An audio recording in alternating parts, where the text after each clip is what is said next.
Shri Ganeshaya Namaha.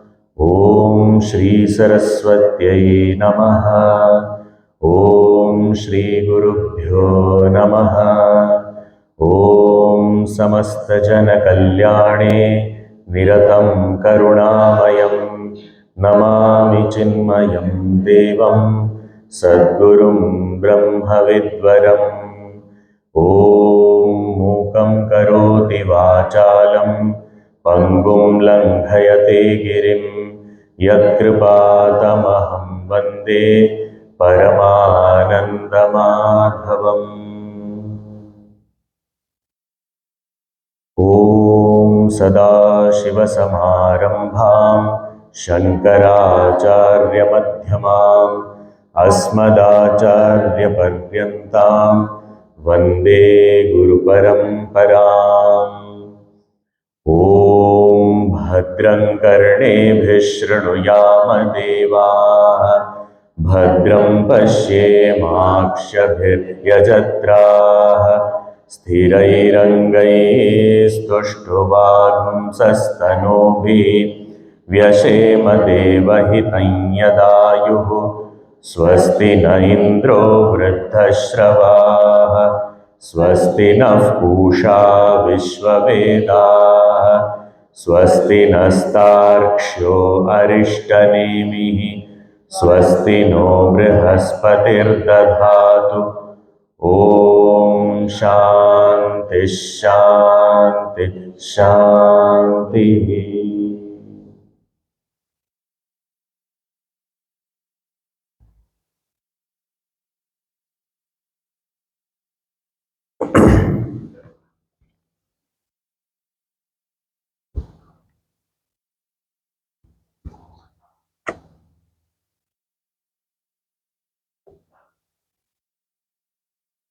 In the third Mundaka, the Guru has been indicating the Supreme Self and ways to experience that self, abide in the self. In the last mantra, that is the eighth one, we saw how it cannot be gained through any objectifying activity, whether it is objectifying with the senses or performing any rituals or even those kind of austere practices which try to bring it in front of us as an object. The only way to do that is through the pursuit of knowledge and to know it as my own self as reflected in the pure mind. Now further, the same topic, moving further, now the Guru says in the mantra number 9, Eshonuratma chetasa veditavyo Eshonuratma chetasa veditavyo Yasmin pranah panchadha samvivesha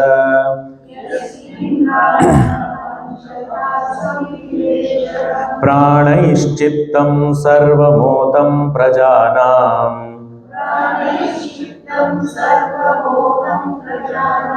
Yasmin vishuddhe vibhavatyesha atma Vibhavatyesha atma Eshaha atma, this self, again this is a limitation of language. When we say this, then it seems to be something different from me, but it is Atma means the self. This self means this I, me, my true nature. How is it? Anuhu. Very subtle. Anuhu. Subtle means it is not available for the perception through senses or the mind. Anuhu. Subtle. But Veditavya, but has to be known. Now that which is subtle yet has to be known. How can you know something that is very subtle? Subtle means it is not the object of senses. It cannot be thought of by the mind, but still it has to be known. How is it to be known? Chetasa. Well, Chetasa word is very, very beautiful. Chetasa, that way, general translation is through the mind or through the intellect or the inner instrument, the mind intellect equipment. That is all fine. But here, Chetasa means, here Bhagavan Shankaracharya ji and Gurudev explain, Vishuddha Jnanena Kevalena, through pure knowledge. Now, what is pure knowledge? Earlier also it was said pursuit of knowledge. Now, what is pure knowledge? Here the word Chetasa, Chetaha, has no, the etymological source of this word, although it is used for mind, the etymological source of this word is coming from Chetana, consciousness, Chaitanya. So here Chetas word, this mind, the thought matter, it is the main part of this word Chetas is enlivened, endowed with sentiency. So that which is the medium of reflection of this consciousness. And if it has to be reflection of consciousness, that reflection has to be clear, steady, then the mind has to be calm, the mind has to be pure, single pointed. So all these meanings are there. So Chetasa means we are familiar with the mind, but actually the mind is enlivened by that consciousness. That mind enlivened by consciousness is the medium to know that consciousness.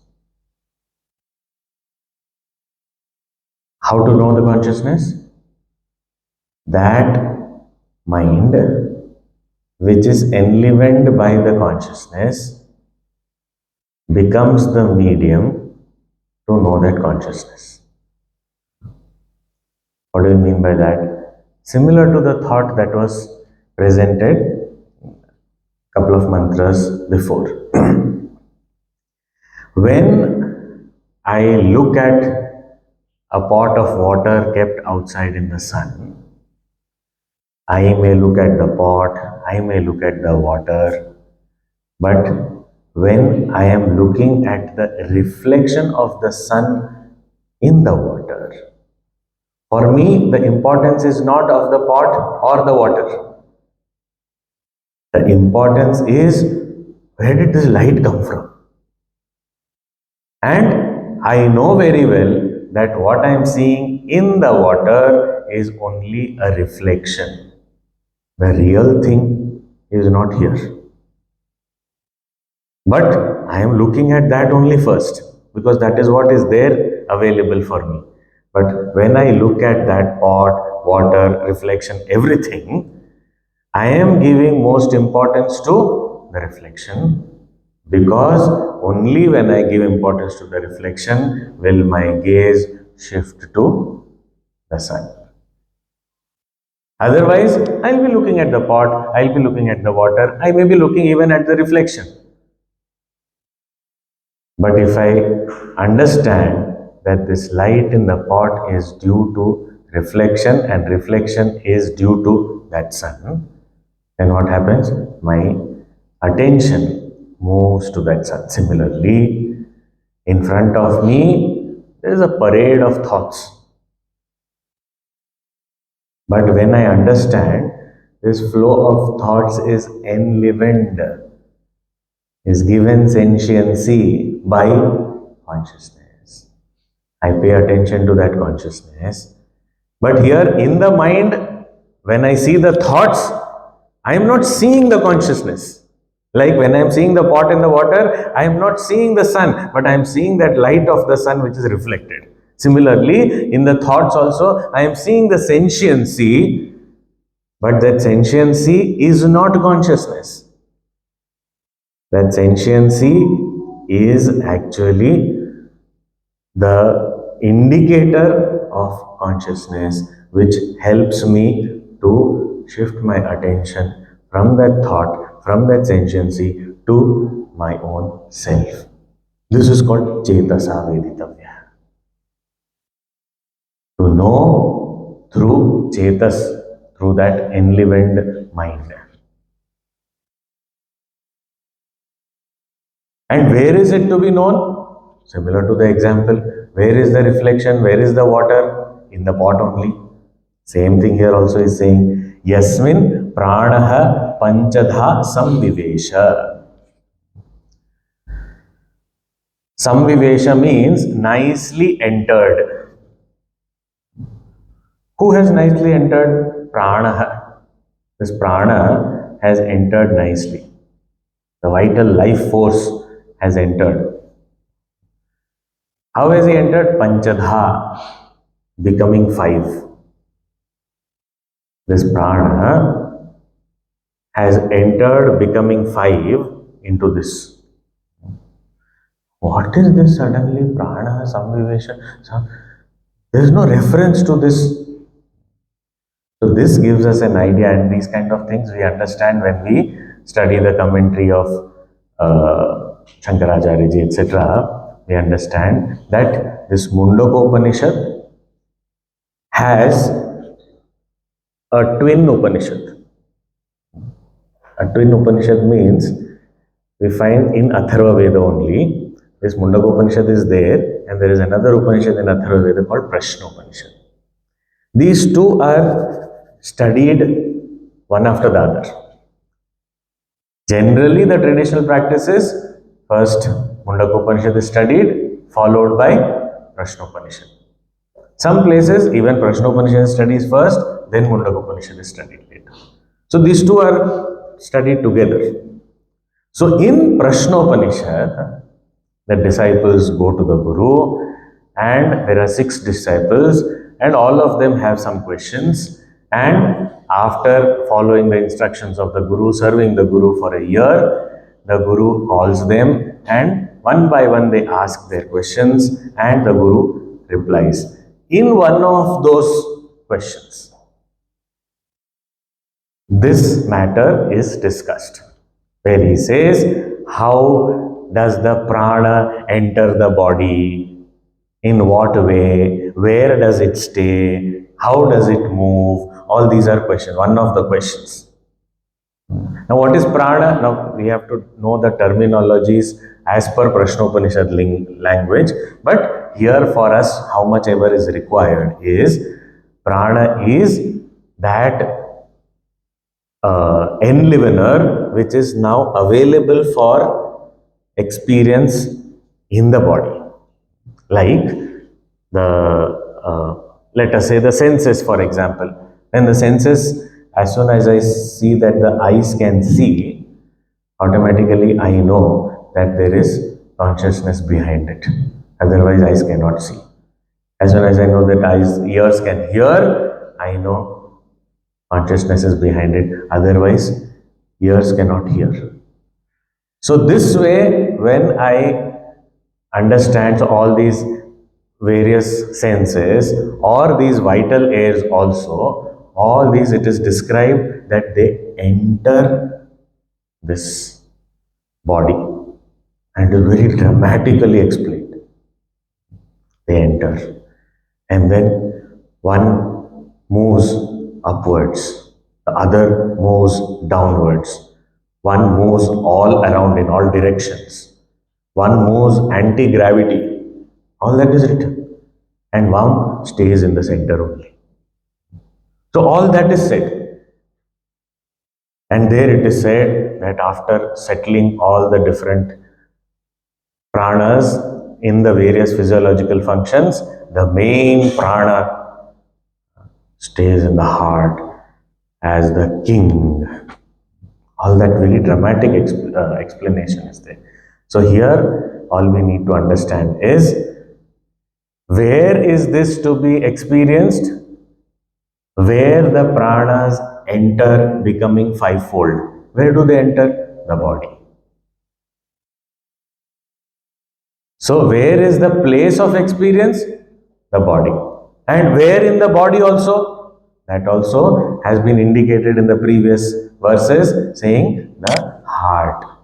And what is the heart? Gurudev beautifully explains, when the love of the mind and the value of the intellect get integrated. Means it is not that something I love but I don't value, and there are other things that I value but I don't love. Then my mind and intellect are not integrated. But when that which I value, I start loving. That which I love, I start valuing. When these two become integrated. Now, that does not mean that everything that I love I can value, or everything I value I can love. It may not be the case. But I need to get both these together and focus my energies in that direction. Is it valuable? If it is, does the knowledge say it is true? The scriptures say it is true? Guru says it is true? Yes. Then I better love it. So learn to love what is valuable. And if something is worthy of love, learn to value it with the intellect also. It's typical, for example, we have this job everyone values, but not necessarily loves. Family everyone loves, but not necessarily values. So when these two become together, means what? I value the family and learn to love the job. Then what happens? The mind intellect get integrated. Then I don't feel out of place anywhere. At home, love and value both are there. At the workplace, love and value both are there. Therefore, my mind is not scattered, it is integrated. And that integrated mind is called, mind intellect is called the spiritual heart. And in this heart, and where is this heart located in the body? Actually, it is not a physical heart to be located in the body, but the place where we feel the I-ness. I. Where does it is the center? So this place. And this is where it is said the prana also enters. And it takes its position in various places. So this heart cave is the place where the I is felt now. That is where that consciousness can be experienced. Veditavya chetasa. Why do I feel I here concentrated? Does that mean I is not here? I is here also, I is here also, I is here also. But why do I feel it here? I don't know why I feel, but I feel, yes. Because that is the place where I can contact. I can experience that consciousness. Because it is already helping me feel I. And this consciousness can be experienced as I only. So Chetasa Veditavyaha, that same place, the body, the heart, in which these pranas also enter. So in this heart, I recognize this consciousness. And further, he is saying, Pranais Chittam Sarvamotam Prajana. What kind of Chetas, what kind of mind is this? So the explanation or the adjective and qualification of the mind is given. Pranaihi chittam sarvam otam prajana. This mind is pervaded, interwoven by all different pranas and sense organs. What are you talking? I'm not able to understand. Even this thought I am not able to understand. Where did it come? I listened to something. Okay, listened. Sense organ? Yes. It gave me a stimuli. I listened to some words. Where did it go, these words? Did the ears keep them? No. Through the ears, it went to the mind. Now, that mind, with its intelligence, with its wisdom, whatever so far knowledge gained, training that is given to the mind, it has processed this information that has entered through the sense. And this information, it the intellect verifies and says, I'm not able to understand anything. What is this? Yesterday was better, today is just hopeless class. What is this? Now, how do I know? This ear has let some words in. How? That words are getting processed. How? Intellect is concluding on that processed information and saying, I am not able to understand. How? And who knows that I am not able to understand? That I am.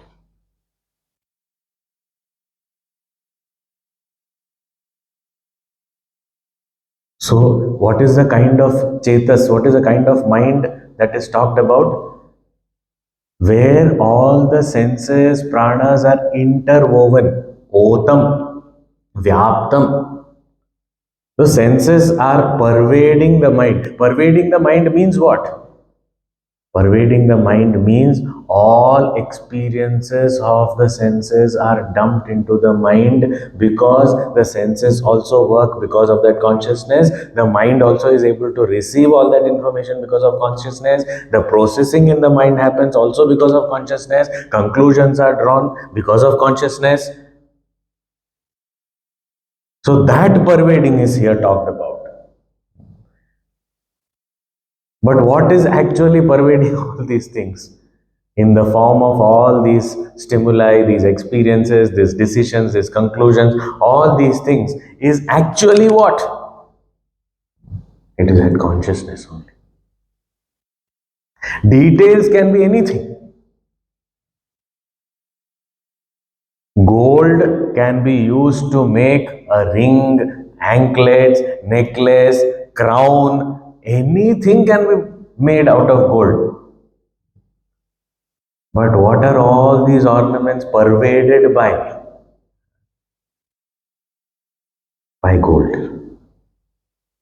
So when my attention is on gold, it doesn't matter what the detail is. Here also, whatever he is saying is everything is pervaded by that consciousness. And how, in what way am I experiencing it?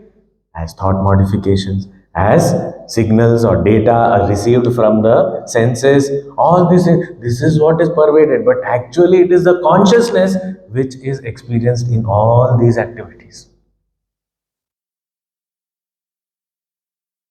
Pranais chittam sarvamotam prajanam. And prajanam means indicator of all seekers, all people. Everybody's mind is filled with these kind of experiences from the senses and various types of thoughts. But all this is what? Manifestation of that consciousness alone.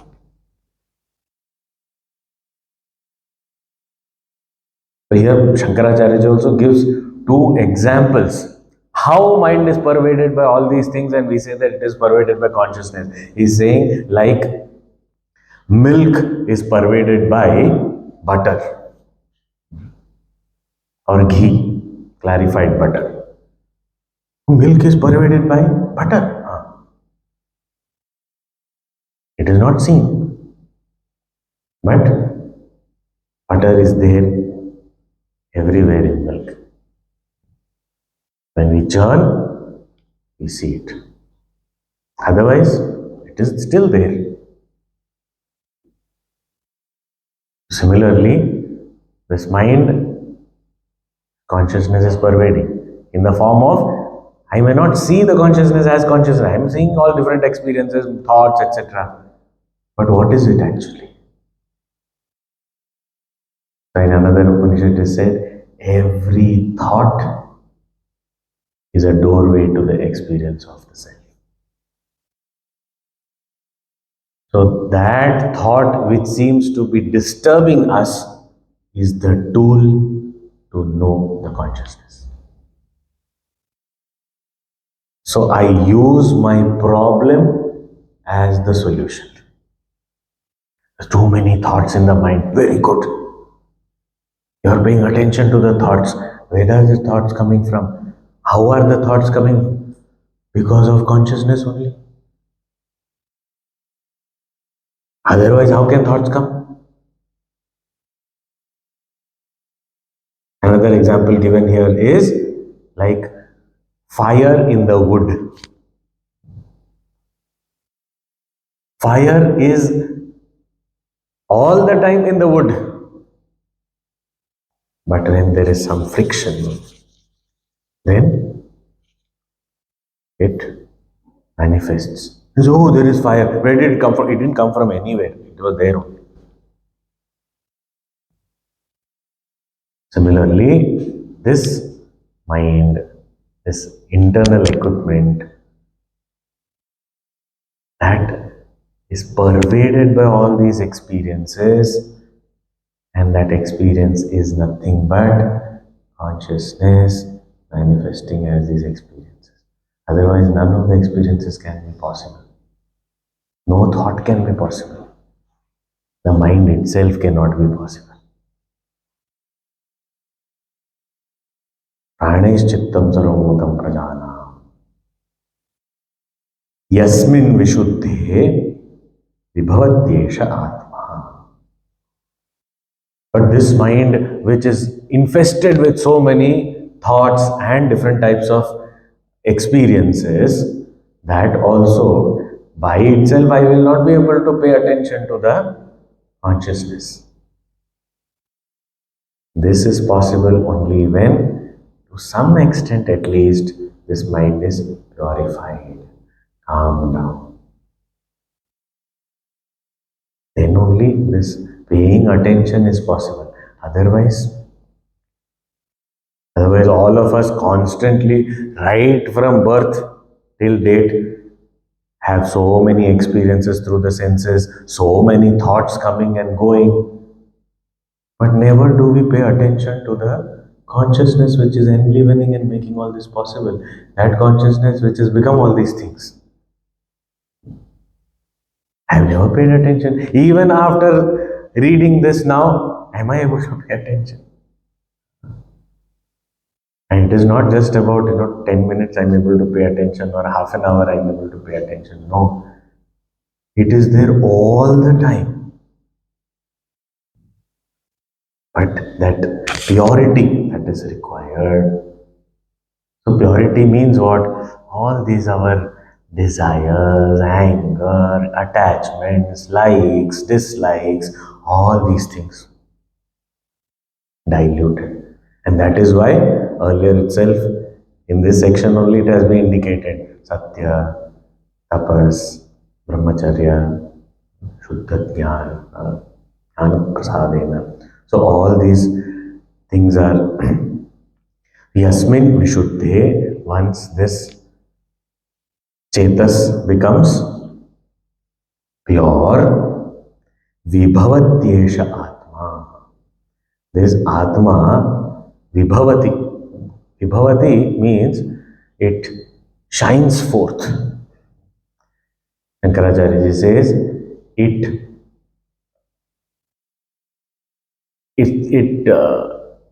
shines itself. It throws light on itself because it doesn't need anybody else. It's shining itself. It is that shine only which we are seeing in every thought, every experience. But when mind gets purified, then it's possible to see the self, and that self is shining. Atmanam prakashayati.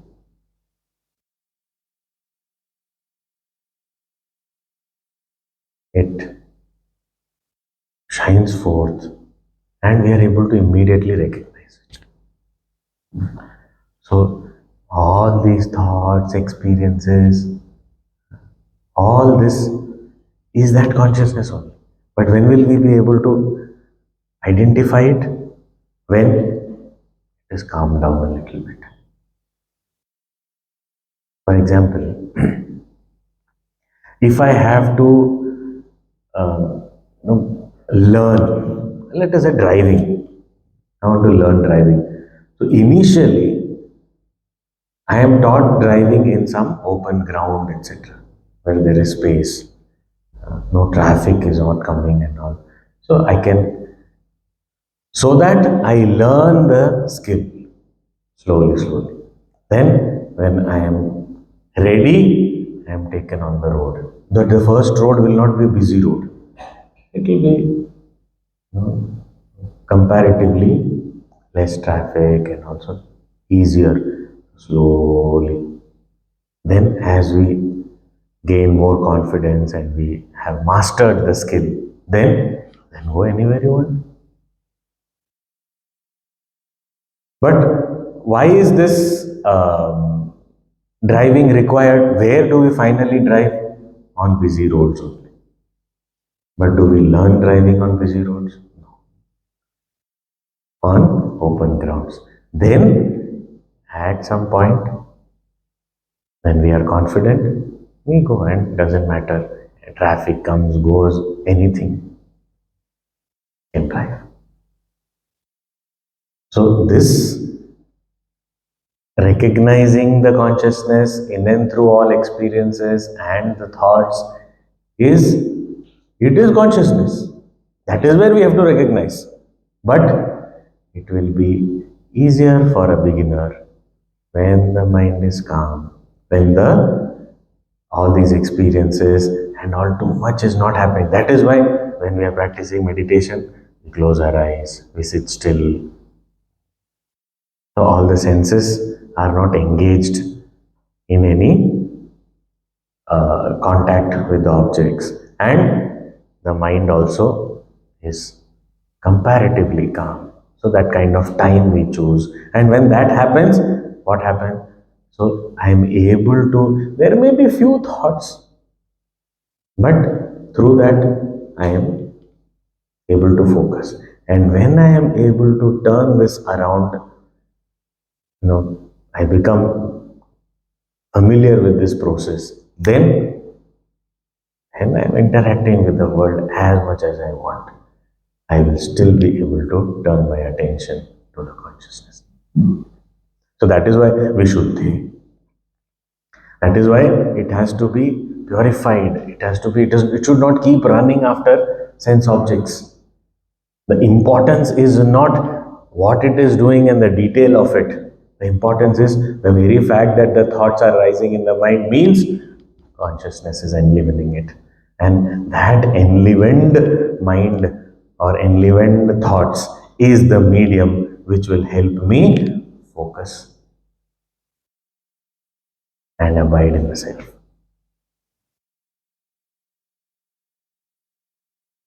And such a person who gains this kind of vision, what is that person's experience like? And when we say that, I also would like to walk this path, this seems to be beautiful, but I don't know, and there's a doubt. Now at least, I am doing all these rituals and I am getting all this karma phala and all these things, the result, I'm getting to go to Swarga and Brahma Loka and all these things. Now that you are saying I have to leave. And on the other side, you are saying that this is, a journey you have to take up into the unknown. I feel this is also lost. That is also lost. And I won't get anything in hand. So here as though Mother Shruti is assuring us that nothing is lost. And the glory of this great realization is pointed out in a very, very worldly manner. It is like the fish talking to the well frog. That language is given here. Just to inspire us to move in this direction. Such a beautiful verse, which we feel that it is again talking about why is it talking about rituals and all, and the results of rituals mainly. It's very beautiful, saying, Yam yam lokam manasa samvibhati Vishuddha sattva kamayate yamscha kaman tam tam lokam jayate tamscha kaman तस्मादात्म्य आत्मज्ञं ह्यर्चयेत् भूतिकामः आत्मज्ञं ह्यर्चयेत् भूतिकामः. He's saying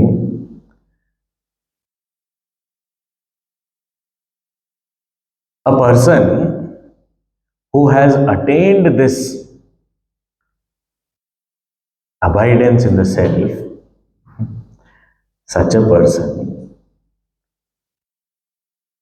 Atmajna, whatever he desires, and what can he desire? Vishuddha Sattva. He is Vishuddha Sattva. Vishuddha Sattva means he is whatever he thinks. He has attained that Supreme Self, and whatever he thinks, what he can think, what does he want? Like a realm of experience, lokam, yam yam lokam manasa samvibhati. That I want some realm of experience, I want to go to Swarga, let us say. Or kamayate yamscha kaman, wants some objects of desire. I want to go to Swarga, but I want to ride my own flying chariot and go. So I want a flying chariot also. And I want to ride it myself. And I want to go to Swarga. Let us say he has such a desire. Tam tam lokam jayate tamsya kaman. He will be able to get. Jayate means he wins. He gets it. He attains it. All that loka also, that realm of experience also, and the object of desire also, everything he can attain. With that abidance in the self, he can get all this. Oh, so when I attain the self, then I can attain all these things. Yes. Then at will. You want to go to Swarga? Go. You want to go to Brahmaloka? Go. Nobody can stop you. Oh. And you want something, you just think it will be there. Really? Yes. Anything you want, it will be available. I want a mountain of gold. Yes, there it is. Ready? Available. I want all comforts in life. Yes, available. I want to go to this loka. Go. I want to do intergalactic travel. Go. Everything is possible. All desires. Oh. So now I am not interested in the self-knowledge. I am interested in fulfillment of desires. All this, I also want all this. You want? I want. What should I do? Tell me. Then you realize the self. You realize the self means I have to give up all these things. No, I don't want to give up. I want this desire to be there because I want to attain all these things. But tell me something. I said, okay, then do one thing. One who is self-realized, worship such a person. Then, oh, then I will get. He can get it. So the one who can get it, you go and worship him. Oh, okay. This is easier. Do that. So, tasmad atmajnam hi archayet bhutikamaha. Bhutikamaha, one who has lot of desires, such a person, he should archayet. He should serve that person. Here Shankaracharya ji says, pada prakshalana, wash his feet, sushrusha, serve him as required, namaskara prostrating to him in this manner, worship him.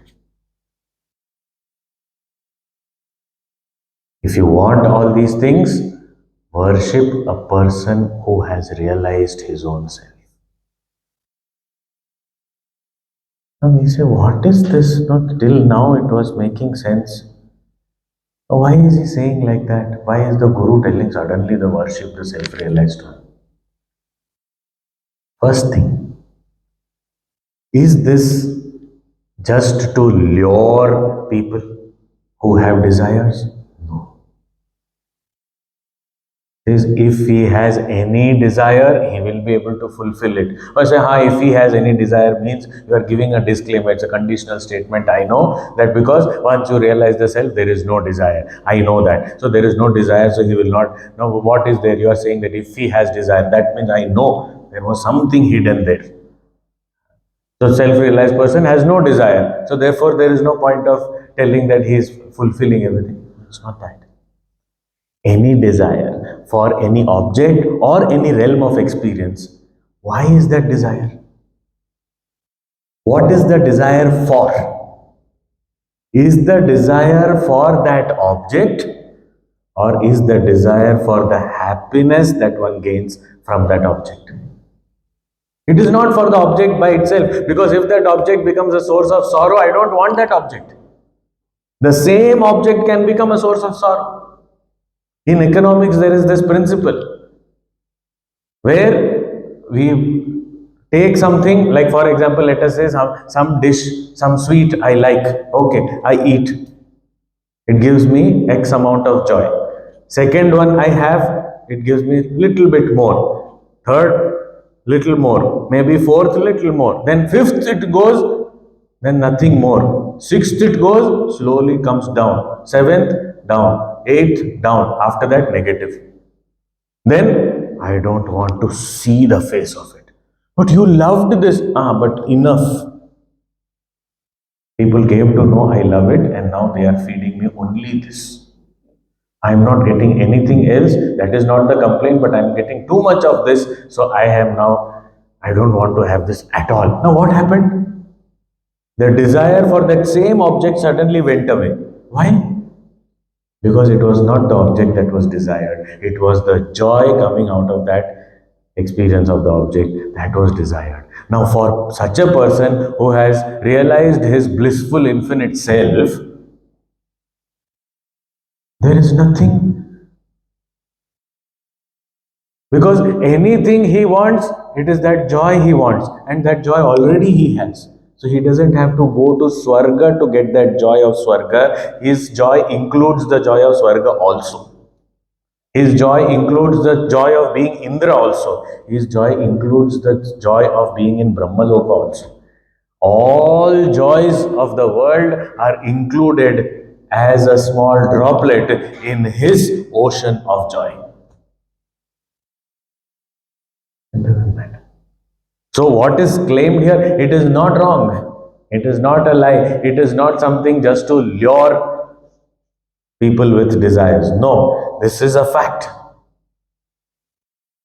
And how can I get it just by, washing his feet and all? These gurus, this is all, they are exploiting us. Because all this upadesh is given by guru and they say, I am the self-realized person, come and wash my feet, do my arti, take my blessings. Whatever I want, I will ask you, you should come and give me. This is not right. These people are. The point is, it is not going to add any joy as far as the realized master is concerned, because he is fulfilled already. In fact, our washing his feet is torture for him, because we don't know. In winters, we will take ice cold water and pour on his feet. And in summers, hot water we will come and for poor thing, he has to go through all that.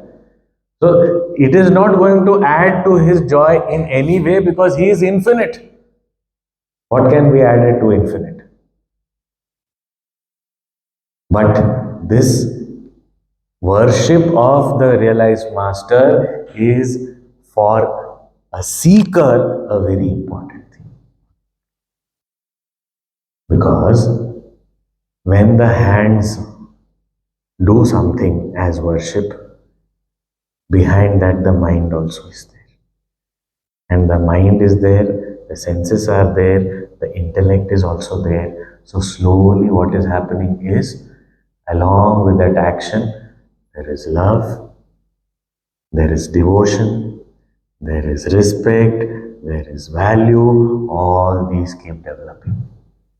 And when this develops, I start understanding who this master is.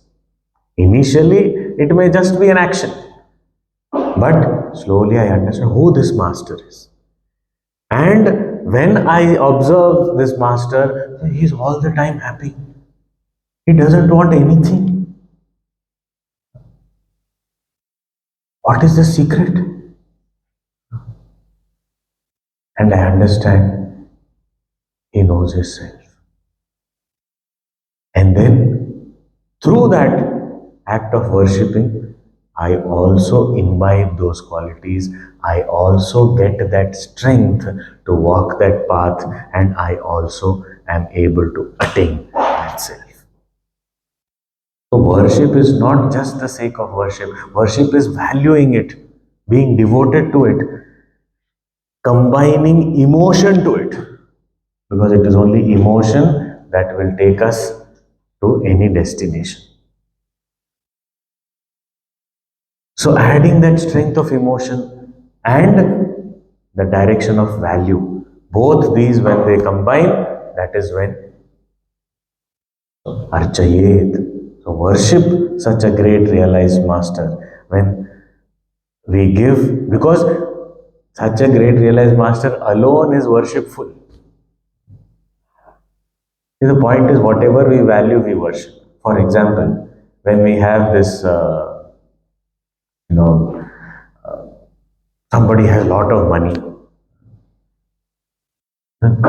we give so much of importance. Lot of money. Why? Because if I keep him happy and all worship him, I will get some money. Okay. Then somebody is very famous, give so much of importance. Why? Because if I worship the famous person, somebody clicks a photo, then I will also become famous. Because his photo is going to come in the newspaper. If I am serving him, then I will also be there. I will also get fame. So what he has, I will get. What the worshipper or the person who is serving gets, whatever the served has. So if I serve the one who is self-realized, I will get that self-realization. It does not mean that I do not put any effort, has been told so far in the Upanishad. Just go and do seva, put some water on his feet and you will get the self. No, it is not that. It is not kind of a shortcut that you go, worship, put one mala on self-realized master, you will get the self. It is not that.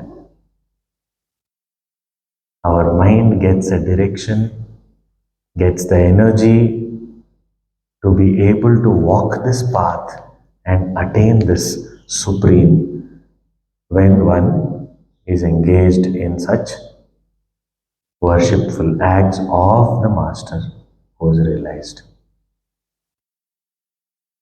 So he is worthy of worship, and for me it is a very beautiful opportunity to gain that value, knowledge, love, which will help me move ahead on this path. So this man of realization, he doesn't have anything, any desire, because he is fulfilled. But even if he gets a desire, it could be for somebody else also, he can fulfill it. So one of the 108 names of Gurudev We say Om Satya Sankalpaya Namaha. What is this? That sankalpa, that thought comes to the mind, it has to get fulfilled. Because there is no thought that is selfish, self centered. It is capital S, self centered.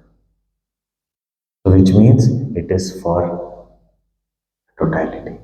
So, such a person, he is fulfilled. He can fulfill anything that he wants, and therefore go serve. So that you also gain that supreme knowledge, that abidance in the self, so that you also feel fulfilled. So, with this, the first section of the third Mundaka also comes to an end. And now what is there?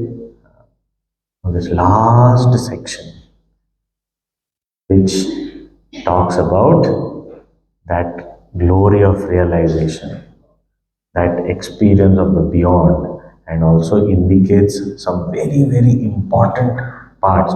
Who can get this, who cannot get this. All these kinds of things are also talked about. So we will see that in the subsequent classes.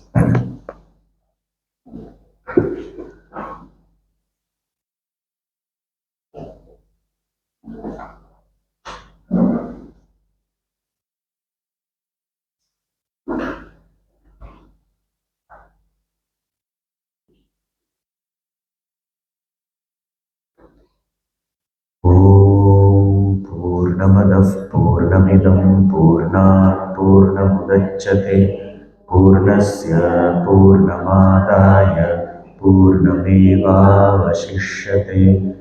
ॐ शान्ति शान्ति शान्तिः हरिः ॐ श्रीगुरुभ्यो नमः हरिः ॐ